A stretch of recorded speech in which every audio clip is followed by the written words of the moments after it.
Hello everyone, আমি আজকে তোমাদের সাথে ভেজ মাঞ্চুরিয়ান রেসিপিটা শেয়ার করতে চলে এসেছি। তার জন্য নিয়েছি পেঁয়াজ কুচি, ক্যাপসিকাম কুচি, রসুন কুচি, আদা কুচি, লঙ্কা কুচি আর গাজর কুচি। আর নিয়েছিলাম বাঁধাকপিটাকেও ছোট ছোট করে কুচি করে নিয়েছিলাম। এরপর সমস্ত সবজিগুলোকে একসাথে একটা বোলে মিশিয়ে নিয়েছিলাম। এটা দিয়ে আমি মাঞ্চুরিয়ানের বলগুলো বানাবো। এরপর আমি গ্রেভিটার জন্য নিয়েছিলাম পেঁয়াজ কুচি, লঙ্কা কুচি, আদা কুচি, রসুন কুচি আর ক্যাপসিকাম কুচি। যে সবজিগুলো দিয়ে আমি বলসগুলো বানাবো সেটাতে ফার্স্টেই দিয়ে দিলাম গোলমরিচ গুঁড়ো, নুন আর কর্নফ্লাওয়ার থাকলেও সেটা দেওয়া যাবে। আর তার সাথে মিশিয়ে দিতে হবে সামান্য ময়দা। বলটা যখন ফ্রাই করব তার আগে এগুলো মেশাতে হবে, না হলে কিন্তু জল বেরিয়ে আসবে। এরপর আমি একটা ফ্রাইং প্যান গরম করে তাতে সর্ষের তেল দিয়ে দিয়েছিলাম। আমি বলসগুলো সর্ষের তেলেই ভাজবো।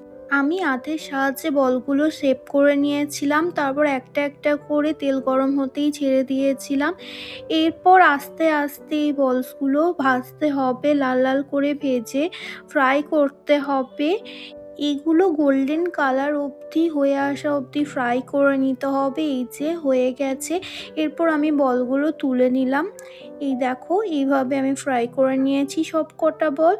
এরপর আমি আরেকটা বাটিতে নিয়ে নিয়েছি chilli sauce, tomato sauce, dark soy sauce আর নিয়েছিলাম ভিনিগার।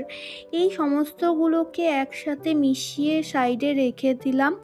আরেকটা বাটিতে আমি নিয়ে নিয়েছিলাম কর্নফ্লাওয়ার। এই কর্নফ্লাওয়ারটাকে ভালো করে জলের মধ্যে গুলে এটাও সাইডে রেখে দিয়েছিলাম। এরপর একটা কড়াই নিয়ে তাতে দিয়ে দিয়েছিলাম সর্ষের তেল। এরপর তেল গরম হয়ে গেলে ফার্স্টেই আমি রসুন কুচিটা ছেড়ে দিয়েছিলাম। এরপর রসুনটা ভাজা হয়ে এলে আদাও দিয়ে দিলাম, আদা কুচিটাও ভালো করে ভেজে নেব। এরপর লঙ্কা কুচিটা দিয়ে দিয়েছিলাম এটার মধ্যে। এরপর কুচিয়ে রাখা পেঁয়াজটাও এটার মধ্যে দিয়ে দিলাম। পেঁয়াজটা একটু লাল লাল করে ভেজে নিয়ে এতে ক্যাপসিকাম কুচিয়ে রাখাটাও দিয়ে দিলাম।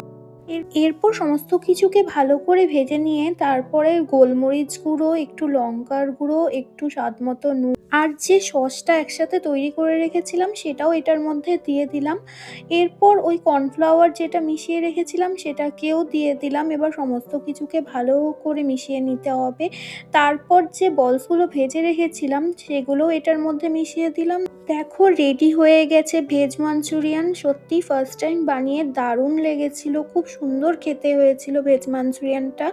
এভাবে একবার ট্রাই করে তোমরা দেখো, আশা করি তোমাদেরও খুব ভালো লাগবে।